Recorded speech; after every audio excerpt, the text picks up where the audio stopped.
Keshavaya Namaha Pranavaya Madhavaya Keshavaya Namaha Pranavaya Madhavaya Keshavaya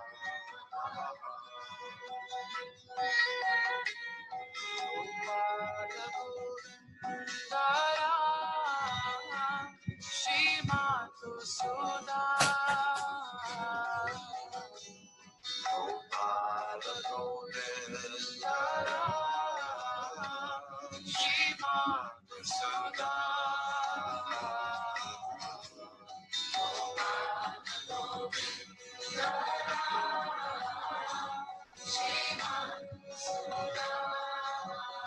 Giridhari Gopinatha Madan Mohan Giridhari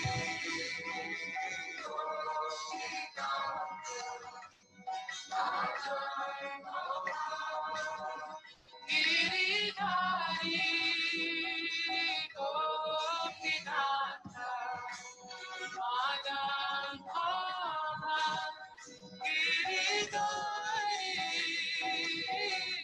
Gopinatha Madan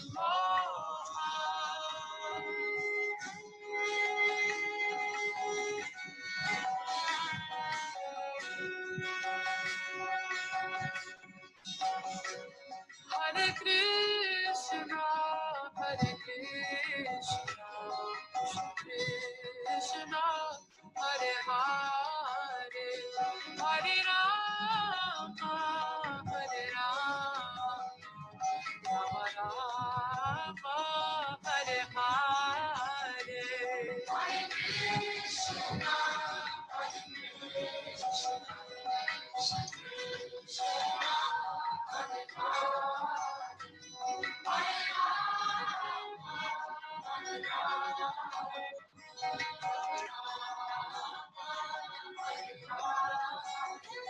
Hare Krishna, Hare Krishna, Krishna Krishna, Hare Rama, Hare Rama, Hare Rama,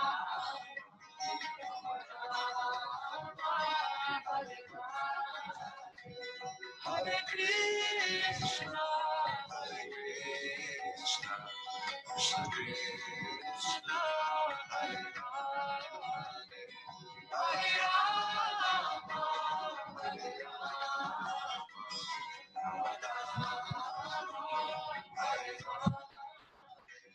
Hare Krishna, Hare Krishna, Krishna Krishna, Hare Hare, Hare Rama, Hare Rama, Rama Rama,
नमो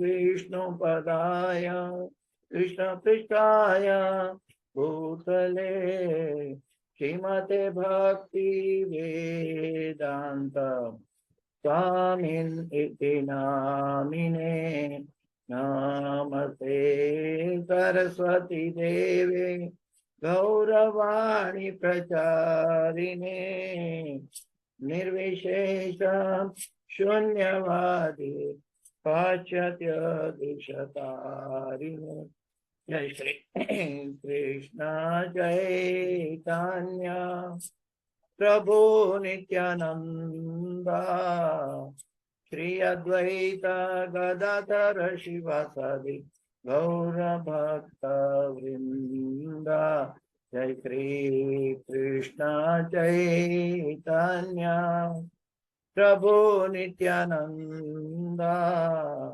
श्री अद्वैत गदाधर शिवासादि गौर भक्त वृंदा जय श्री कृष्ण चैतन्य प्रभु नित्यानंदा श्री अद्वैत गदाधर शिवासादि गौर भक्त वृंदा हरे कृष्णा कृष्ण कृष्ण हरे हरे हरे राम राम राम हरे हरे हरे कृष्ण कृष्ण कृष्ण हरे हरे हरे राम राम राम हरे हरे हरे कृष्णा कृष्णा कृष्णा हरे हरे हरे राम राम राम हरे हरे गोविंद जय जय गोपाल जय जय राधा रमण हरि गोविंद जय जय हरे कृष्णा कृष्णा कृष्णा हरे हरे हरे राम राम राम हरे हरे हरि नाम संकीर्तन यज्ञ की जय समवेत भक्त वृंद की जय शिल प्रभुपाद की जय गुरुदेव महाराज की जय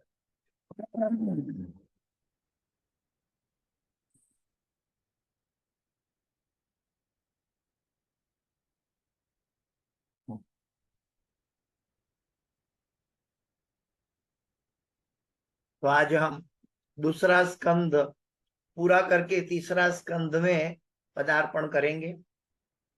दूसरा स्कंद का आखिरी श्लोक एवं तीसरा स्कंद का पहला अध्याय का शुरुआत का श्लोक लेंगे, जहां पे तात्पर्य प्रभुपाद जी ने बताया है। तो आइए हम ओम अज्ञानातिमिरान्धस्य ज्ञानाञ्जनशलाकया चक्षुरोन्मिलितं येन तस्मै श्रीगुरुवे नमः। नमः ओम विष्णुपदाय कृष्णप्रेष्ठाय भूतले श्रीमते जयपताका स्वामिनिति नामिने नमः आचार्यपदाय निताय कृपाप्रदायिने गौरकथा धामदाय नगर ग्रामतारिणे नमः ओम विष्णुपदाय कृष्णप्रेष्ठाय भूतले श्रीमते भक्तिवेदांत स्वामीति नामिने नमस्ते सारस्वती देवी गौरवाणी प्रचारिणे निर्विशेष शून्यवादी पाश्चात्य देशतारिणे जय श्री कृष्ण चैतन्य प्रभु नित्यानंद श्री अद्वैत गदाधर श्रीवासादि गौर भक्तवृंद हरे कृष्ण कृष्ण कृष्ण हरे हरे हरे राम राम राम हरे हरे श्री गौर निताय नमो नमः।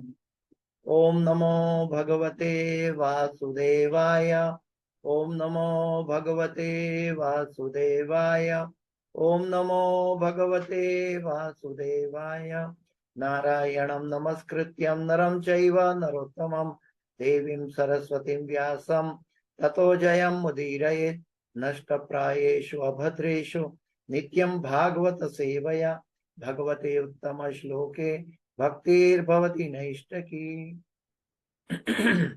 तो दूसरा स्कंद का आखिरी श्लोक में चर्चा कर रहे हैं, छोटी चर्चा करके फिर तीसरे स्कंद में जाएंगे।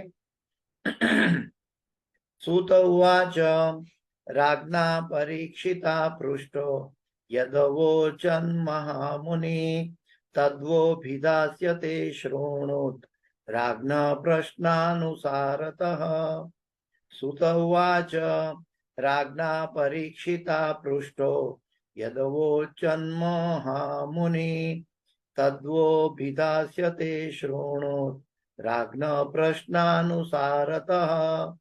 सूत उवाच राज्ञा परीक्षिता पृष्टो यदवोचन् महामुनि तद्वोभिधास्यते शृणुत राज्ञा प्रश्नानुसारतः। तो अनुवाद और तात्पर्य में जाते हैं। अनुवाद और तात्पर्य वही ऐसी भक्ति वेदांत स्वामी श्रील प्रभुपाद महाराज की जय।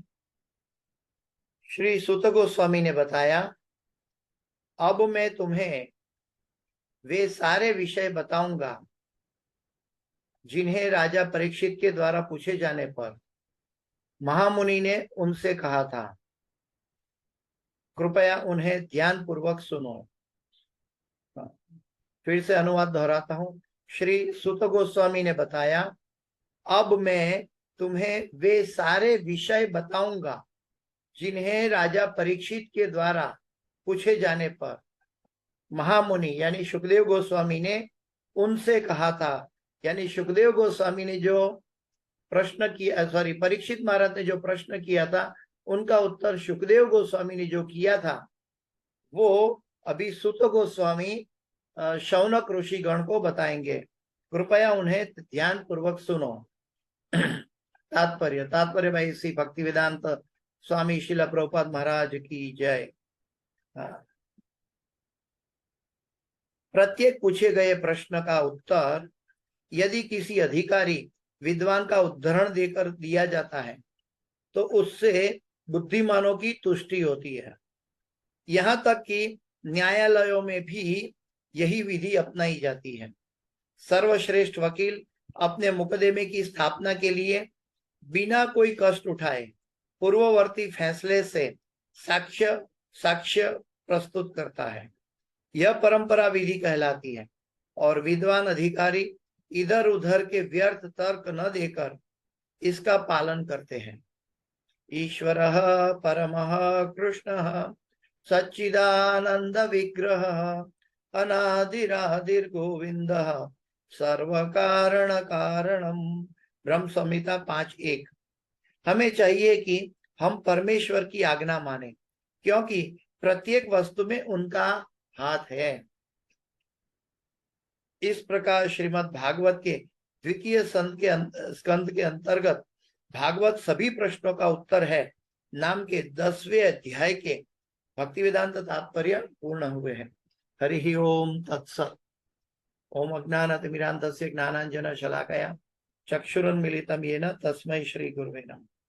तो श्रीमद् भागवत जो है सभी प्रश्नों के उत्तर हैं। तो ये अभी परीक्षित महाराज ने जो प्रश्न किए थे सुखदेव गोस्वामी को गंगा नदी के किनारे, तो वो उसका जवाब, अभी विषय चेंज हो रहा है, उसका जवाब आएगा। क्या प्रश्न पूछा था? तो विदुर जी के बारे में प्रश्न पूछा था। विदुर जी ने क्या क्या प्रश्न किए उद्धव जी को और उन्होंने क्या किया, ये प्रश्न पूछे गए हैं। अभी इसके अंदर हम देख सकते हैं कि अभी प्रश्न विषय वस्तु चेंज हो रही है। धृतराष्ट्र जो कि ज्ञान से अंधे थे और वैसे फिजिकल भी अंधे थे, तो उन्होंने सोचा कि मैं 5 पांडव जो वन में गए हैं उनको मैं मार डालूं ताकि मेरा पुत्र दुर्योधन दुशासन राज करें। तो उन्होंने लाक्षागृह की व्यवस्था की और 5 पांडव लाक्षागृह में आए और लाक्षागृह जलाने की कोशिश की। जलाया, लेकिन भगवान की राखे कृष्णा मारे कृष्णा राखे। भगवान की पर्टिकुलर अचिंत्य व्यवस्था से वो 5 पांडव निर्विघ्न बच गए। लेकिन उनका जो भाव था, किसका, धृतराष्ट्र का, ये भाव उजागर हो गया। अभी उसके बाद अभी धृतराष्ट्र है और विदुर जी उनके छोटे भाई हैं, और उनके एक भाई जो है पांडु, वो धाम में पहले से चले गए हैं, इसलिए उनके पुत्र 5 पांडव है, पांडु के पुत्र, उनको अन्याय होने जा रहा है। तो धृतराष्ट्र ऐसा कलमश राजकारण कर रहा था। तो धृतराष्ट्र ने सोचा कि अभी ये परिवार में अनबनी होने जा रही है, तो मैं 5 पांडवों को वापस आ रहे जो वनवास भोगकर, लेकिन मैं उनको कुछ देना नहीं चाहता, मैं अपने पुत्र को, क्योंकि मैं अंधा था इसलिए अपने पुत्र को राज देना चाहता हूँ। लेकिन कायदे सर जो है युधिष्ठिर महाराज, वो धर्मराज थे और युधिष्ठिर महाराज इसके अधिकारी थे शासन के। तो वो युधिष्ठिर महाराज, क्योंकि वो सत्यवादी भी थे, उनको जुए में हरा दिया, षड्यंत्र करके जुए में हराया। फिर द्रौपदी के वस्त्र का चीरहरण करने की कोशिश की, जो भगवान ने पूरे किए। और क्योंकि युधिष्ठिर महाराज सत्यवादी हैं, उन्हीं की टेक पर उनको छल से, जो शतरंज में हराया था, तो उनको छल से वन में वापस भेजने के लिए ये चर्चा हो रही थी। क्योंकि ये पहले, ये अपसाइड डाउन मैंने कहा, एक्चुअली तब वो उनको वनवास किया गया था, और जब वन में वापस आए थे तभी लाक्षागृह का ये षड्यंत्र था। तो ये एक तरह का राजनीतिक भाव था कि जो षड्यंत्र था।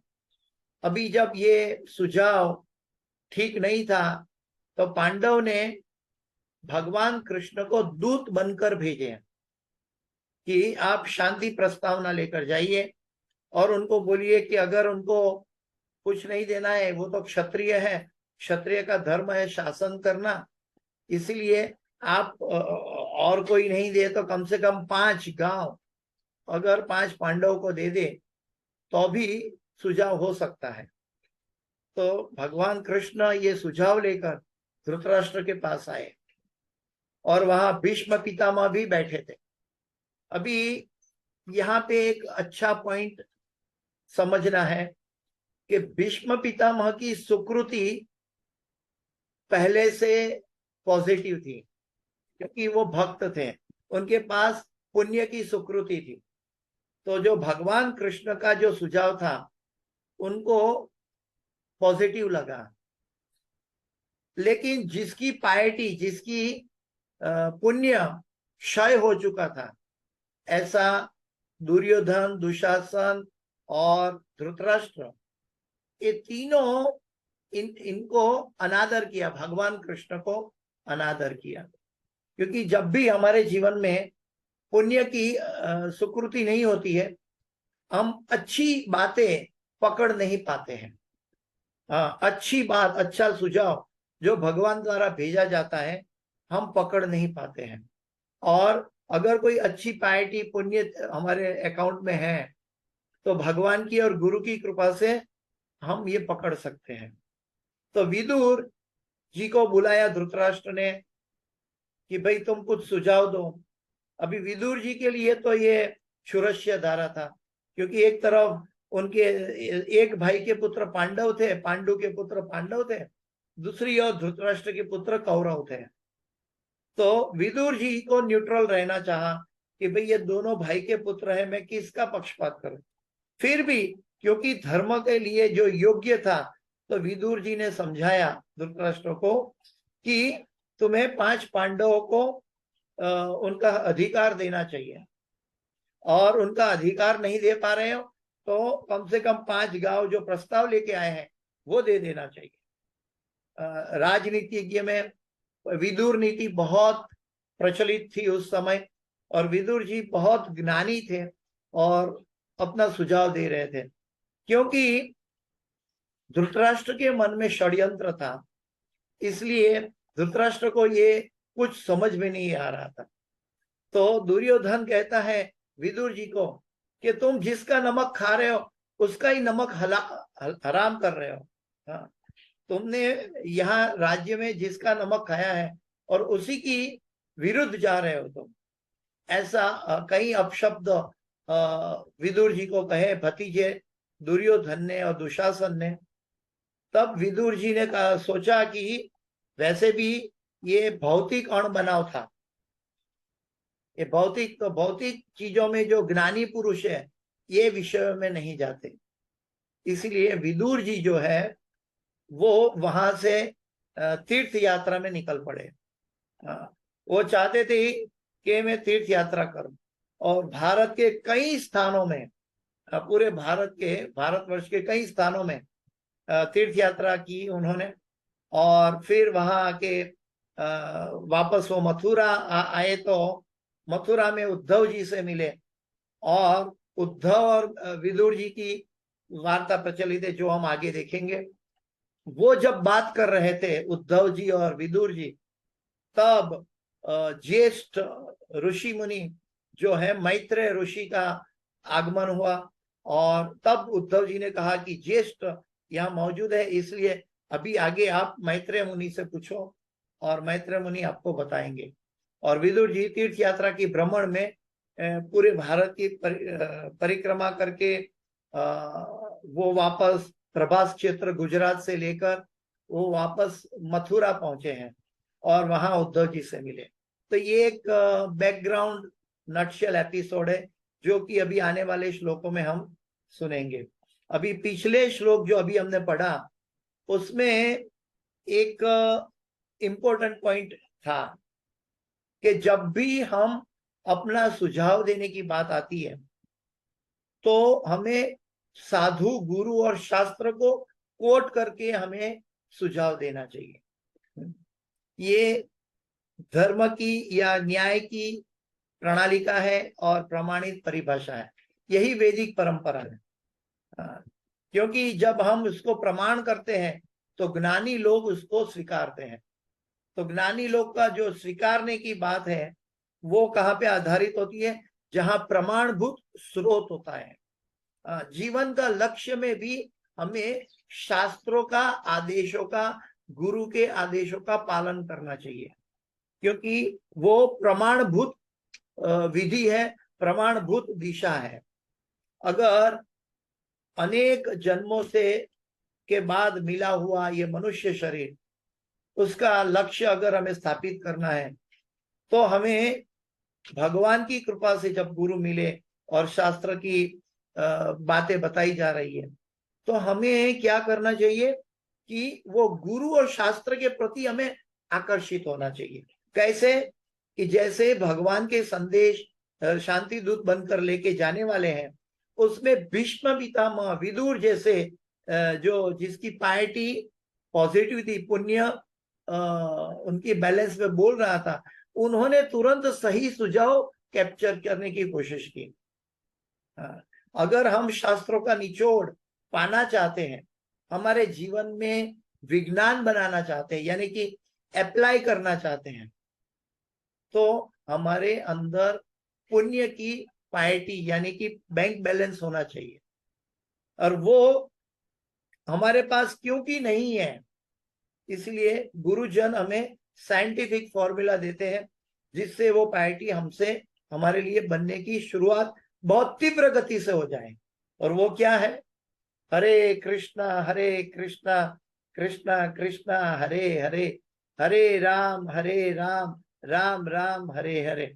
ये बहुत जरूरी है जीवन में कि जब हमारे अंदर पॉजिटिव पायटी होगी और साथ साथ शास्त्रों का पठन पाठन होगा, तब हम उसको ग्रहण कर पाएंगे।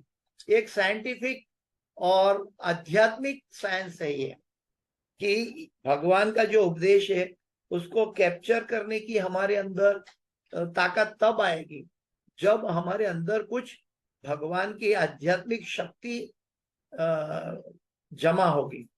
तो वो आध्यात्मिक शक्ति यानी कि महामंत्र, शास्त्र और गुरु के आदेशों के पालन से हम अपने लक्ष्य तक पहुंच सकते हैं। इसलिए भगवान ने गीता में भी अनुरोध किया है कि ये कैसे होगा कि मेरे भक्त मेरे बारे में चर्चा करते हैं, उसके हृदय में मैं ज्ञान देता हूँ। ये चतुश्लोकी बात हम बार बार सुनते हैं, लेकिन ये भगवान ने नटशेल में गीता में दिया है। और प्रभुपाद जी अपने तात्पर्य में आगे भी यही बात बताने वाले हैं, क्योंकि ये बहुत जरूरी है कि जब तक हम एक फेक बनकर, एक आर्टिफिशियल, हमें रिचुअल नहीं बनना है कि सुबह हम मंगला आरती करें या भागवत क्लास सुने और फिर 2 घंटे के बाद भूल जाए। कई बार हमें, हमारे मन में ऐसा प्रश्न होता है कि हम बार बार एक ही वक्ता से सुनते हैं या एक ही विषय में सुनते हैं या तो एक ही चीज सुनते हैं, हरे कृष्ण महामंत्र जपो, और हमें लगता है कि अभी हमें कुछ और सुनना चाहिए। तो ये हमारी एक जो मन में ग्रंथि है, ये भटकने की ग्रंथि है, ये चंचल ग्रंथि है। भक्त क्या होता है, उसके पास पायटी होती है, तो वो जैसे सुत गोस्वामी, सुखदेव गोस्वामी, ऐसे प्रामाणिक वक्ता, भक्तिवेदांत स्वामी श्रील प्रभुपाद जी के तात्पर्य, वो चाहे कोई भी कहता हो, लेकिन वो उसको ग्रैब करने के लिए, प्रभुपाद जी ने तात्पर्य में लिखा है, वो बात को ग्रैब करने के लिए, अपनाने के लिए वो सुनता है भागवत। वो आज समझो भागवत आप सुन रहे हैं, अभी 9 बजे भागवत हम लोग 8 बजे भागवत पूरा करेंगे, 8 सवा 8 को, तो उनको दूसरे दिन इच्छा होनी चाहिए कि कल सुबह हो जाए, कब मंगला आरती कर लो और फिर समय भागवत सुनो। ये श्रीमद् भागवत यही बात हमें समझाती है, क्योंकि सुत गोस्वामी को शौनक ऋषिगण ने भी यही कहा था। पहले स्कंद में हम देखते हैं कि उन्होंने भी कहा था कि सुत सुत महाभागो, उन्होंने कहा कि कृपा करके हमें वो बात सुनाइए जो सुखदेव गोस्वामी ने परीक्षित महाराज के प्रश्न पूछे जाने पर जो उत्तर बताए थे, उनके बीच में जो संवाद हुए थे, वो बात बताइए। तो भगवान के भक्त जो है 88,000 ऋषिगण थे, और वो ऑथेंटिक प्रामाणिक भागवत व्यक्ति, भागवत से वो कथा सुनने के लिए उत्सुक थे। तो भगवान की महिमा सुनना ये बहुत जरूरी है। और प्रभुपाद जी बताते थे कि हमें पेशेवर और निर्विशेषवादी लोगों से भागवत नहीं सुनना चाहिए। हमें गुरु शिष्य परंपरा में गुरु के आदेशों पे, गुरु के वचनों को कोट करते हुए, उनको प्रमाण देते हुए अगर हम भागवत सुनते हैं, तो ये भागवत हमें हमारे जीवन का पोषक तत्व है, हमारे लक्ष्य का पोषक तत्व है, जो हमें जीवन के लक्ष्य तक पहुंचाएगी। बल्कि क्योंकि हमें 2 घंटे में भूल जाते हैं, 4 घंटे में भूल जाते हैं, इसलिए बार बार सुनना आवश्यकता है। मंदाहा सुमंद मतयो मंद भाग्य उपत्रता। कलयुग के मानवी, कलयुग का प्रभाव हमारे अंदर भी है। क्लास पूरा होने के बाद, ये 2 घंटे के बाद, ये क्लास की बातें हमें याद नहीं होती, बड़ी मुश्किल से 1-2 लाइन याद रखते हैं। लेकिन एक्चुअली हम इसको दूसरों को बताने की कोशिश करें। हम पुस्तक, नोट और पेन लेकर बैठे और कुछ लिख लें, और जो हमें अच्छा लगे, भले 1 घंटे की क्लास में 4 वाक्य अच्छा लगे, वो 4 वाक्य लिख लें, और लिख कर क्लास पूरा होने के बाद अपने परिवार मित्र जनों को वो बार बार दोहराइए। ये कीर्तन होगा भागवत का। तो जब ये श्रवण और कीर्तन होगा तो स्मरण का बैंक बैलेंस बनेगा, और ये बहुत जरूरी है एक साधक के लिए। तो गुरुजन हमें आध्यात्मिक साइंस की फॉर्मूला दे रहे हैं कि जो हमारा जीवन लक्ष्य तक पहुंचाए। अभी तीसरे स्कंद में आगे के श्लोक में बताते हैं, श्री शुक उवाच एवं तत्पुरा पृष्ठो मैत्रेयो भगवान किल शत्रावनम प्रविष्टेन त्यक्त्वा सगृही मृद्धिमत्। सीधा अनुवाद में जाता हूं। सुखदेव गोस्वामी ने कहा, अपना समृद्ध घर त्याग कर जंगल में प्रवेश करके महान भक्त राजा विदुर ने अनुग्रहकारी मैत्रेय ऋषि से यह प्रश्न पूछे। वो मैत्रेय ऋषि से जो प्रश्न पूछेंगे उसके बारे में अभी चर्चा होने वाली है। और आगे इसमें तात्पर्य नहीं है इसलिए दूसरे श्लोक में जाते हैं, यद्वा अयम मंत्र क्रुद्धो भगवान अखिलेश्वरः पौरवेन्द्र गृहं भित्वा प्रविवेशात्मसात्कृतम्। पांडवों के रिहायसी मकान के विषय में और क्या कहा जा सकता है। सबों के स्वामी श्री कृष्ण तुम लोगों के मंत्री बने। मंत्री का अर्थ है सही सुझाव देना। और पांडवों के घर का क्या कहा जाए कि भगवान स्वयं जो सभी के स्वामी हैं वो पांडवों के मंत्री बने। वे उस घर में इस तरह प्रवेश करते थे मानो वह उन्हीं का अपना घर हो। भगवान कृष्ण पांडवों को इस तरह प्रेम करते थे जैसे उनका अपना घर हो। यानी कि हमें पांडवों के, अर्जुन के पद चिन्हों पर चलकर हमें देखना चाहिए कि भगवान की भक्ति आनुकूल्य से संकल्प में होनी चाहिए। कौरव की वृत्ति प्रतिकूल्य से वर्जनम, वो भी नहीं थी वैसे तो, लेकिन हम प्रतिकूल को अपना रहे थे और पांडव अनुकूल बन रहे थे। तो अनुकूल बनने के लिए हमारे पास आध्यात्मिक शक्ति होना आवश्यक है। इसीलिए हमारा चैंटिंग में हम कितना भी डुप्लीसिटी दिखाए तो भी हमारी पायटी, हम अपना ही नुकसान कर रहे हैं। हमारी बैंक बैलेंस कम हो रही है और किसी को नहीं। ना गुरु वैसे देखने आता है फिजिकली, ना कोई हमें ऐसा लगता है कि मेरा चैंटिंग कोई मॉनिटर कर रहा है, लेकिन हम अपना नुकसान कर रहे हैं जो उनको समझ में नहीं आता है। क्योंकि आध्यात्मिक शक्ति जितनी हमारे पास बैंक बैलेंस होगी उतना गुढ़ा, उतना गहरा भगवान का उपदेश या भगवान की इच्छा को हम समझ पाएंगे। अनुवाद पढ़ के फिर हम बात करेंगे। वे उस घर में इस तरह प्रवेश करते थे मानो वह उन्हीं का अपना घर हो और वे दुर्योधन की घर की ओर कोई ध्यान ही नहीं देते थे क्योंकि उनका मन मैला था, उनकी पुण्य क्षय हो चुका था, इसीलिए वो भगवान इच्छुक नहीं थे। इससे क्या प्रतीत होता है, ये अनुवाद से क्या प्रतीत होता है, मैं फिर से एक बार अनुवाद प्रभुपाद जी का पढ़ता हूं, फिर हम चर्चा करते हैं। पांडवों के रिहायसी मकान के विषय में और क्या कहा जा सकता है। सबों के स्वामी श्री कृष्ण तुम लोगों के मंत्री बने। वे उस घर में इस तरह प्रवेश करते थे मानो वह उन्हीं का अपना घर हो और वे दुर्योधन के घर की ओर कोई ध्यान ही नहीं देते थे। तो हमें देखना चाहिए कि हमारी भक्ति कैसी होनी चाहिए। हाँ, भगवान हमारे हृदय, हमारा शरीर रूपी घर है।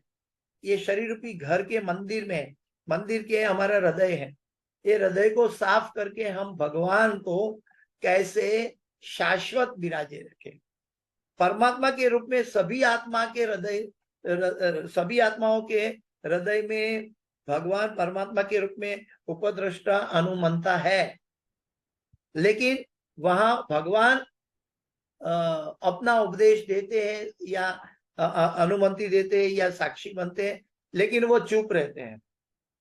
जब भक्त भगवान के प्रति उत्साहित होता है, निश्चयात होता है, उनकी धीरज होती है भगवान की आने वाले फल, आध्यात्मिक फल की जब वो इच्छा करते हैं, यानी कि आध्यात्मिक सुकृति पाना चाहते हैं, तब वो क्या करते हैं कि जो व्यक्ति भगवान के पास पॉजिटिविटी दिखाते हैं, भगवान उनके हृदय में ये पांडवों की तरह रेसिप्रोकेट करते हैं। ये पांडव जन जो है वो उनके पास वो रेसिप्रोकेट करते हैं। अभी हमारे हृदय में भगवान, तो पहले भगवान को लगे कि साधो हृदयम मैया, हमें भगवान को ऐसा हृदय में बिठाना चाहिए कि भगवान को लगे ये मेरा अपना घर है। जैसे श्रीमती राधा रानी का हृदय है, जैसे गोपीजन का हृदय है, जैसे पांडवों का हृदय है। भगवान सर्वस्व चाहमृति सन्निविष्टो, हर एक के हृदय में रहते हैं। इसीलिए हमारी भक्ति जो है बहिर्मुखा नहीं होनी चाहिए, अंतर्मुखा होनी चाहिए। अगर मैं गलत विचार करता हूं तो मेरे हृदय में बैठे हुए परमात्मा क्या सोचेगा मेरे बारे में? मैं कौरव बन सकता हूं, पांडवों की तरह, पांडवों की जगह में कौरव बन जाऊंगा अगर मैं गलत विचार भी करता हूं, क्योंकि हमारा गलत कर्म का जन्म गलत विचार से उत्पन्न होता है। और गलत विचार हमारा आध्यात्मिक निग्लिजेंस, गुरु के आदेशों का पालन नहीं करने से या तो निग्लेक्टफुली करने से हम ये आध्यात्मिक उपदेश का गहरा तत्व को पकड़ नहीं पाते। जिसके तेषाम सतत युक्तानाम भजताम प्रीति पूर्वकम ददामी बुद्धि योगम तम ये नमाम उपयांति थे। कि तेषाम सतत युक्तानाम, जैसे पांडव सतत भगवान से युक्त रह रहे और हमारे हृदय में भी परमात्मा रूपी भगवान बैठे हैं, वही कृष्ण हमारे हृदय में बैठे हैं। शुद्ध भक्त वो परमात्मा में भगवान का साक्षात अनुभूति और दर्शन करता है। योगी जन क्योंकि वो 100 प्रयत्न से कर रहा है तो हजारों वर्ष तप करने के बाद क्षण के लिए परमात्मा को देख सकते हैं। लेकिन भक्तजन परमात्मा का जो सानिध्य रूप है वो गुरु के अंदर देख रहे हैं, क्योंकि गुरुजन जो है वो परमात्मा के रिप्रेजेंटेटिव है और वो हमें सही दिशा में ले जाते हैं। इसीलिए गुरुमुख पद्म वाक्य चित्ते ते कोरिया क्या, ये बहुत मीनिंगफुल है। ये हमारे आचार्य गणों ने जो बता दिया है गुरुवाष्टक किया, इसके अंदर एक एक शब्द के अंदर, एक एक लाइन के अंदर बहुत बड़ा गुणार्थ है। आप सब भक्त इस दिशा में चल रहे हो, ये बहुत गुरु की कृपा है, गुरु का आशीर्वाद है। और हमें इसको और आगे बढ़ाने के लिए हमारा चैंटिंग एकाग्र करना होगा। जो आज की एपिसोड है, पांडवों के घर में भगवान अपना घर मानकर रहते थे। भगवान का अपना घर कौन सा है? गोलोक वृंदावन। तो वो गोलोक वृंदावन की तरह भगवान पांडवों के घर में मंत्री बनकर रहे थे। तो हमें भी चाहिए कि हम भी हमारी साधना इतनी तीव्र बढ़ाए, हमारा चैंटिंग जो बोलते हैं उसे ही सुनकर हमारा चैंटिंग को और शुद्ध कीजिए। जितना शुद्ध करेंगे तो भगवान देखते हैं कि ये व्यक्ति, ये जीव बहुत मेहनत कर रहा है मुझे पाने के लिए, मेरा सतत स्मरण जागृत दशा में कर रहा है।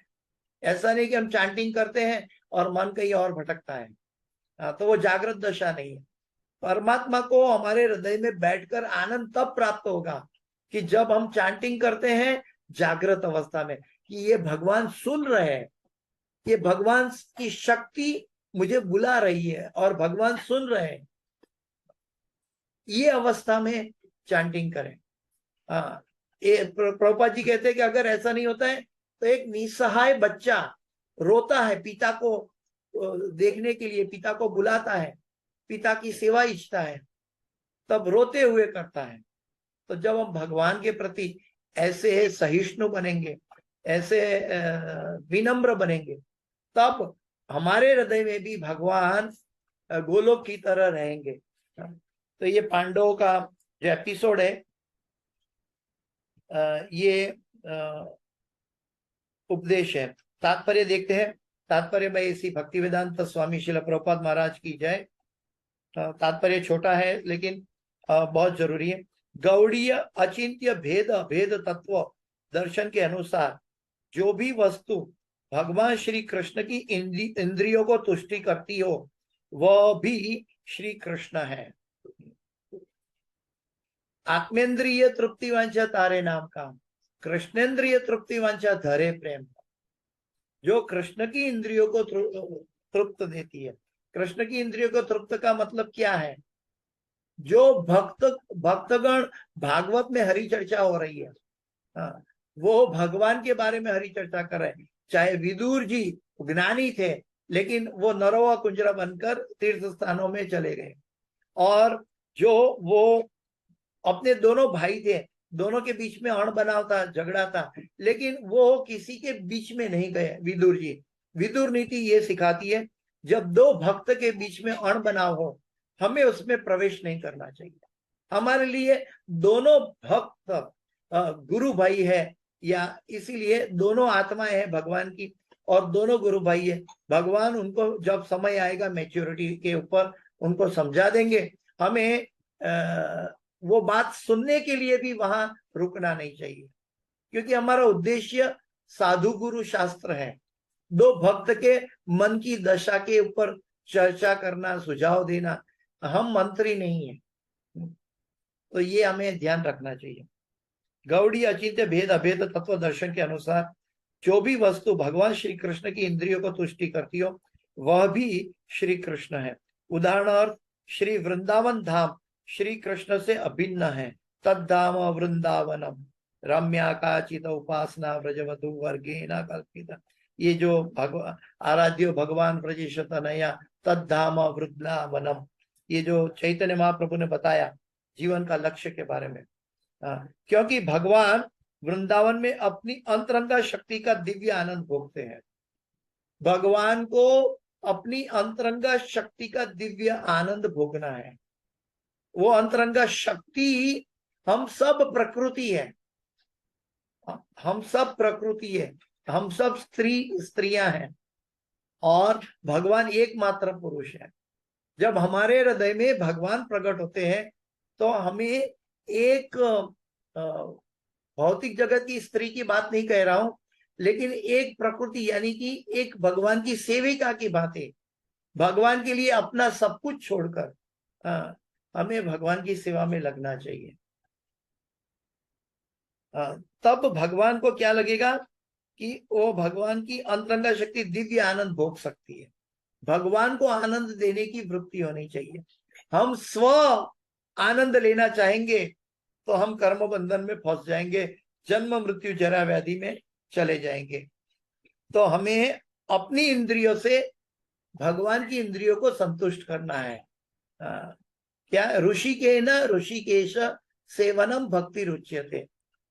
ऋषिकेश, ऋषि यानी इंद्रिया, ऋषिकेन ऋषिकेश, हमारी इंद्रियों से भगवान की इंद्रियों को आनंद देना, वो सेवनम भक्ति रुच्यते, वो भक्ति का एक योग्य दशा है।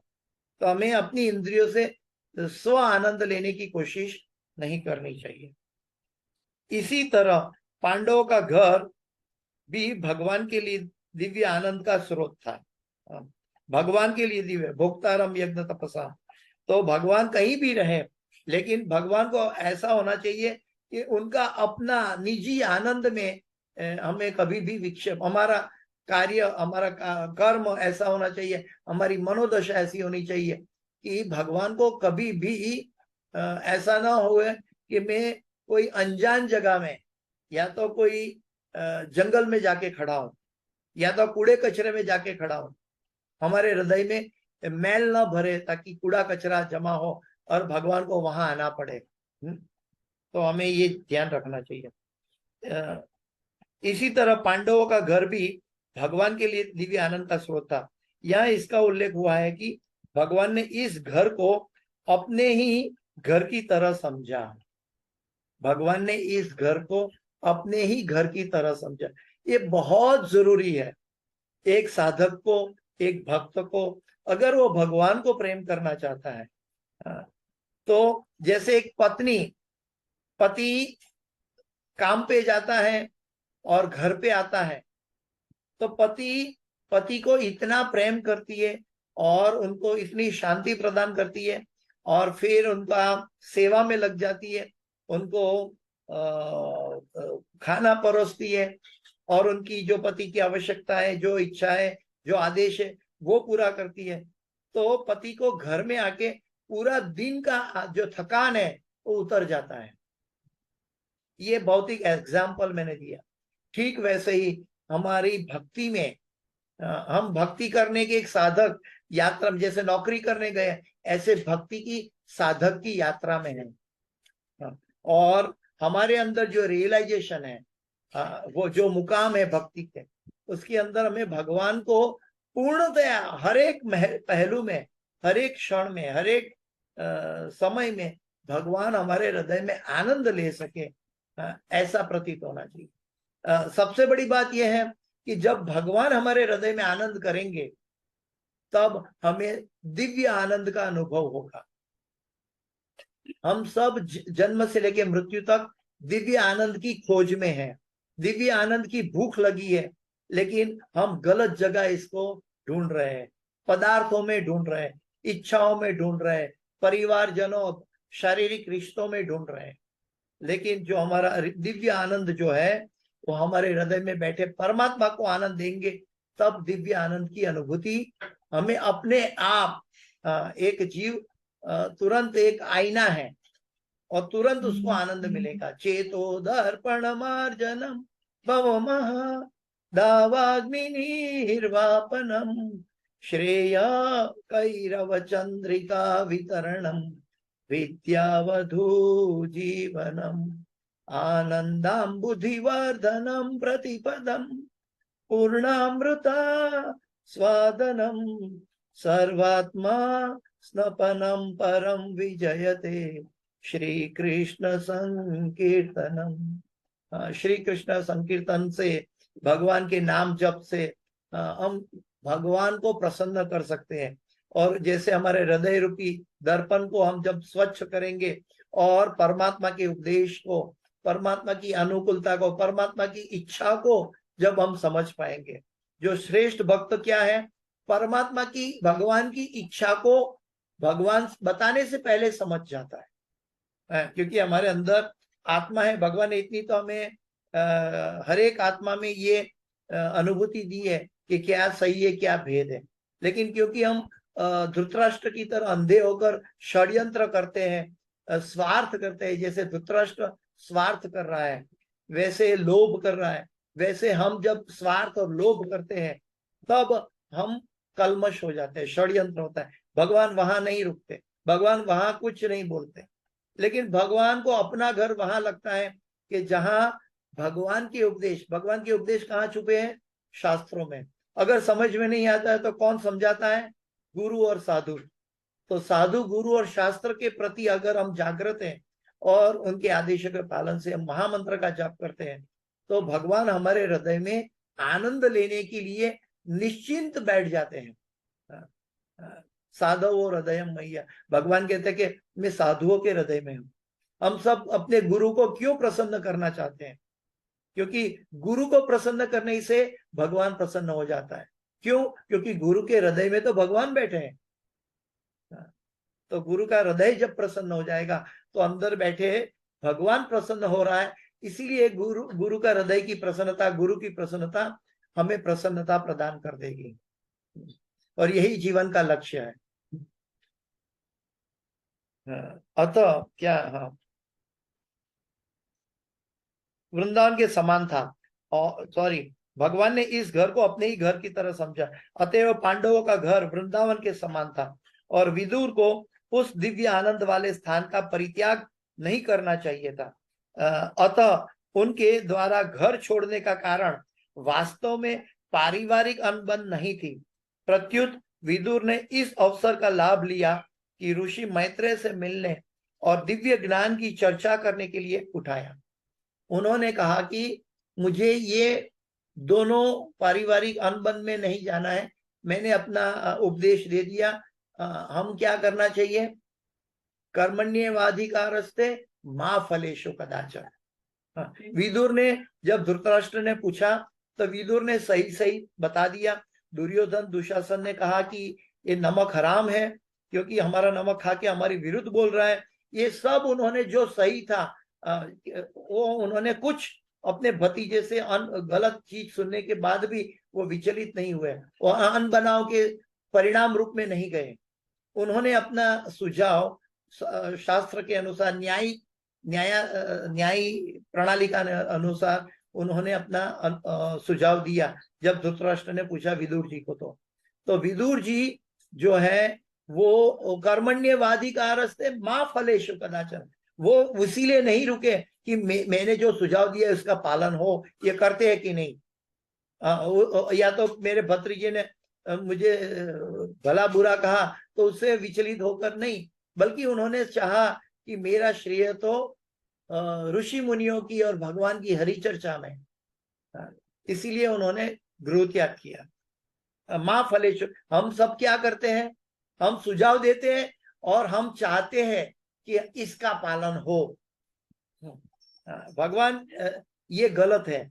हम जब हम इष्ट गोष्ठी करते हैं तो हम सोचते हैं कि हम जो हमारा ओपिनियन है उसी का पालन होना चाहिए। नहीं, जो भगवान की इच्छा है, जो सभी हृदय में भगवान बैठे हैं, जो भगवान की इच्छा है वो सर्वानुमति हमें, ये ऐसा नहीं कि हमारा सुझाव सबसे श्रेष्ठ था तो सब लोगों ने क्यों नहीं माना। हाँ, विदुर ने ऐसा सोचा नहीं, विदुर विचलित नहीं हुए, उन्होंने सही सुझाव दिया, लेकिन इसका इम्प्लीमेंटेशन नहीं हुआ तो अभी विदुर जी खामोश होकर या तीर्थ स्थानों की यात्रा में चले गए। इस सभी एपिसोडों में बहुत कुछ शिक्षाएं हमारे लिए हैं, बहुत शिक्षाएं हैं हमारे लिए। तो हमें हर एक छोटी छोटी अवस्था में भी हमें क्या करना चाहिए, हमें तुरंत उन्नत उपदेश के लिए, उन्नत दिशा के लिए, उन्नत भक्त की संग में चले जाना चाहिए।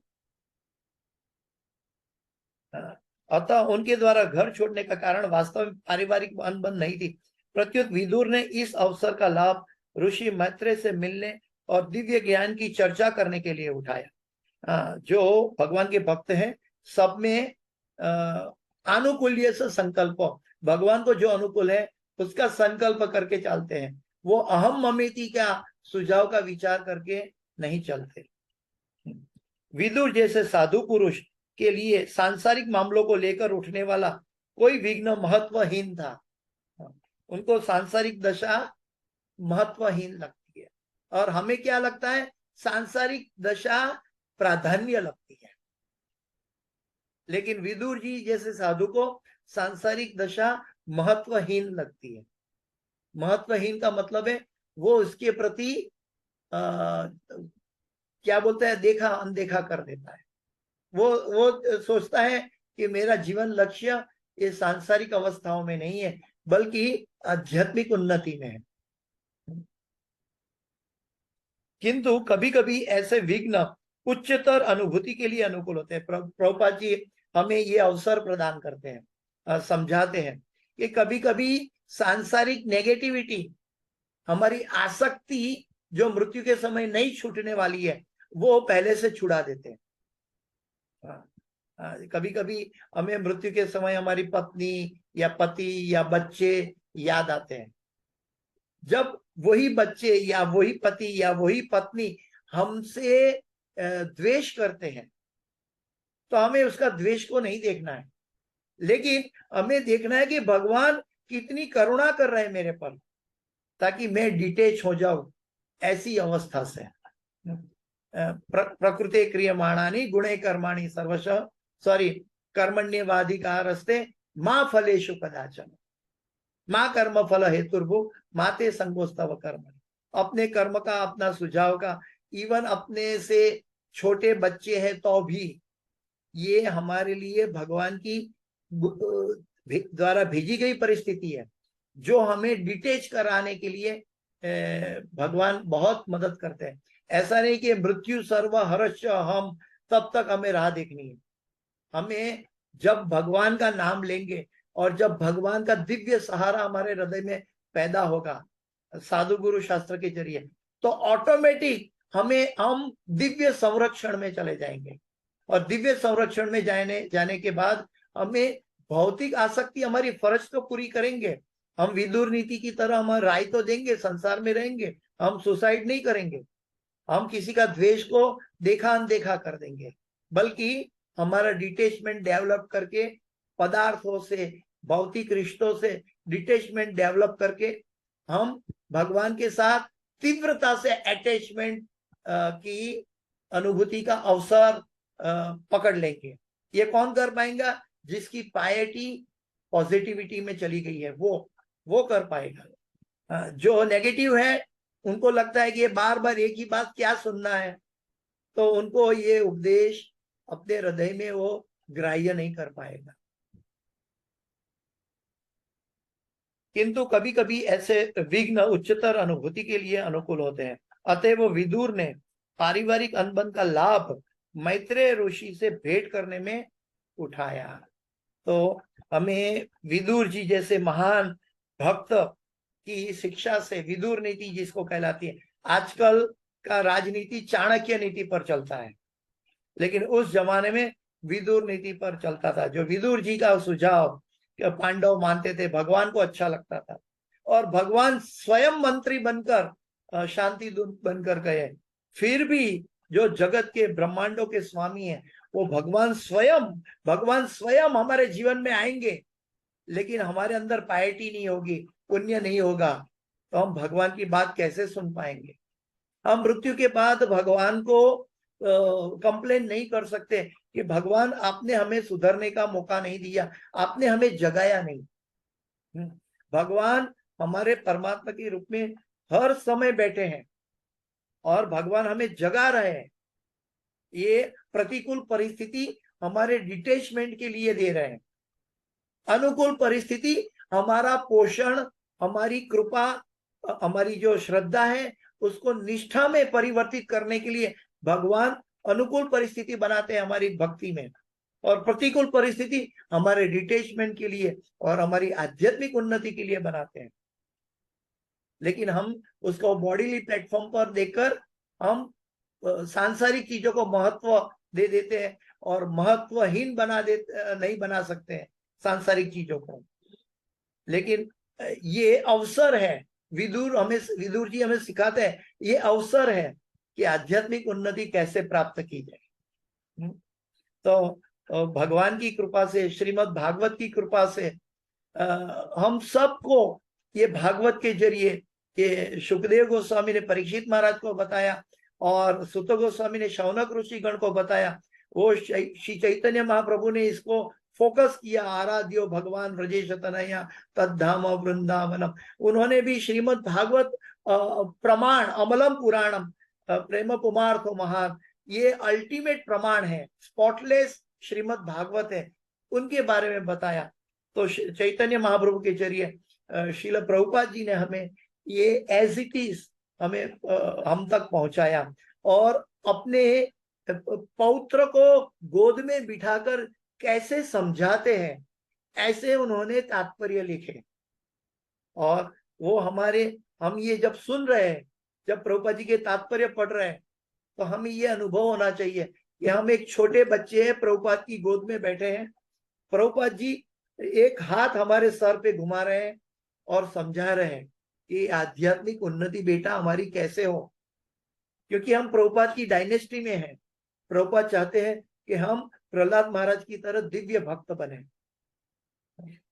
तो ये साधु गुरु शास्त्र का करुणा है, इसलिए हमें श्रीमद् भागवत को डेली नित्यम भागवत सेवया सततम कीर्तयन्तो मां, तो इसके प्रति हमें पॉजिटिवली आनंद उत्साह से, उत्साहात निश्चया धैर्य तत्त कर्म प्रवर्तना, तो ऐसे रूप गोस्वामी जो बताते हैं, ऐसे हमारी साधना उत्साह के साथ होनी चाहिए। और उत्साह कहाँ से आएगा? हमारा चांटिंग एकाग्र चित्त से होना चाहिए। अगर नहीं होता है, हम ब्रह्म मुहूर्त में सभी कुछ छोड़कर चांटिंग के लिए फोकस करें।